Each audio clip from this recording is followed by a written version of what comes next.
Republican presidential candidate Nikki Haley has sparred with rival Vivek Ramaswamy in a fiery debate. Only 6 candidates qualified for the third debate, but the frontrunner Donald Trump held his own rally, refusing to take part.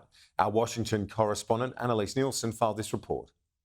This is probably the debate where it seems like everyone's found their feet, and also it's been whittled down to a smaller group. 5 ended up on the stage because, as you said, Donald Trump held his own event nearby. He's not debating anyone and was putting out on social media posts about how they were all debating to be his vice president. But one of the things you look out for in these debates is who's everyone picking on, because it looks like that's the person that they're most worried about. And so Nikki Haley is starting to make waves. She's building up in the polling. She's the one that's building momentum when others are losing it, even though she is still well behind Ron DeSantis, the Florida governor. But this was one of the most fiery spots. She's previously criticised Vivek Ramaswamy, the entrepreneur, for being on TikTok, saying that for someone who's so critical of China, he shouldn't be doing it. And he's pointed out that her daughter is on TikTok.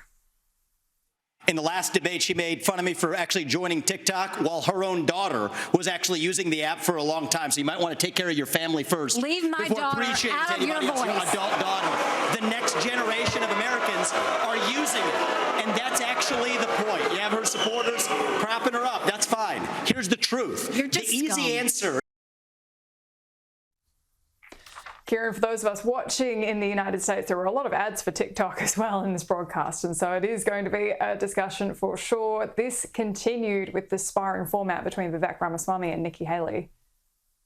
He said Republicans were going to get tired of winning. Well, we saw last night, I'm sick of Republicans losing. We've become a party of losers at the end of the day. It was a cancer in the Republican establishment. Do you want a leader from a different generation who's going to put this country first? Or do you want Dick Cheney in 3-inch heels? Yes, I'd first like to say they're 5-inch heels, and I don't wear them unless you can run in them. I'd like the likes of the sharpest of the war hawks on Ukraine, Nikki Haley, to have some accountability and answer. Do you want to use U.S. taxpayer money to fund the banning of Christians? I am telling you, Putin and President Xi are salivating at the thought that someone like that could become president. They would love to see that. The fact of the matter is she doesn't answer the question. So this is what I will tell you. We're driving Russia into China's hands because of these foolish policies. You had your time to talk. The ambassador has the floor. Ambassador, thank you. The first thing I'll tell you is we all remember what that thug did when he invaded Ukraine. Kieran, early on in the debate, there was a strong focus on national security and defence. There was a specific question around how many assets the US Navy should have to try to counter China's influence. And that's there that we heard a bit about how the presidential candidates would approach AUKUS if they went to the White House. We have to, at minimum, be able to meet our AUKUS agreement standards. Right now, we are at risk of not even being able to meet our AUKUS standards with Australia and the UK. Kieran, one of the other interesting issues for Republicans at the moment is the policy on abortion. It's been a huge loser for them on ballots, including in some statewide ballots that happened yesterday, in particular in Ohio.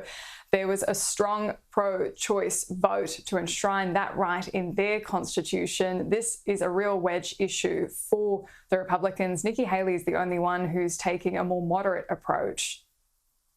When you look post-Roe, a wrong was made right. They took it out of the hands of unelected justices and they put it in the hands of the people. And now we're seeing states vote. And what I'll tell you is, as much as I'm pro-life, I don't judge anyone for being pro-choice, and I don't want them to judge me for being pro-life. So when we're looking at this, there are some states that are going more on the pro-life side. I welcome that. There's some states that are going more on the pro-choice side. I wish that wasn't the case, but the people decided. I would certainly, as President of the United States, have a 15-week national limit. I would not allow states like California, Illinois, or New York to have abortion up until the day of birth. I know it might not sound like it's the more moderate approach from an Australian perspective, but among Republicans, the consensus push is probably on the more moderate side. At the same time, for Donald Trump, he held his own rally. He's refused to take part in any of the debates so far, tonight being no exception. And he took aim at the candidates, saying that none of them were going to come close to him in the polling. Coming in, I had this thing and I was watching these guys. They're not watchable. You know, the last debate was the lowest rated debate in the history of politics. So therefore, do you think we did the right thing by not participating?